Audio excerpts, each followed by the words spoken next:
Hey, Sagelings. The next thing I wanted to talk about was glyph law. Now, I loved glyphs when I did role playing. Um, I'm going to read what this says here about glyphs. A glyph are runes that are traced on an influx background, such as air, water, etc., instead of rune paper. First, the glyph spell must be cast, and then the spell to be traced must be cast. Okay, so this is a way to create a sigil in mid-air instead of having to have it on paper. Um, in the role-playing days, this was great because while people were looking for the obvious, like um, a circle on the floor and such, a glyph was out of sight.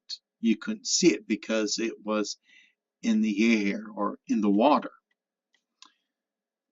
And so there are many traditions that currently do have where you're creating what they call air sigils, or in this case, glyphs.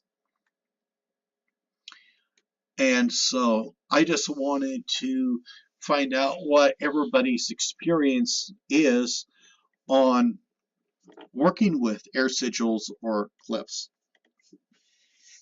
I never did much for water sigils, but you can have them too, as what this was talking about. So the concept here is that you have to, one, research your glyph. Figure out what type of glyph you were going to need for this type of incantation. Then you would cast the glyph spell. This is the spell that would energize the symbol that you are using. The next step is then you would cast the spell, the incantation that you're wanting to have stored at this location. Now, a glyph would work as a spell trigger in many cases. So, where you could create an air sigil, a glyph, in front of a door so that somebody has to walk through it, thus activating it before they knock on a door. This is a security thing that I did in my role playing, and I could see in some ways being used in real life. Um, let's say that you are young, still living with your parents, and you have pagan witchcraft stuff, and you wish for them to leave it alone. You could then create a glyph, an air sigil, a foot in front of your bedroom door, and the spell stored into the glyph, air sigil, is a um, something that would make them want to walk away, come back later type of spell. And so then that they would be leaving your possessions alone. And I thought that was always a great thing to do. Um, you could then do a glyph in the sand because a sand is an influx area too.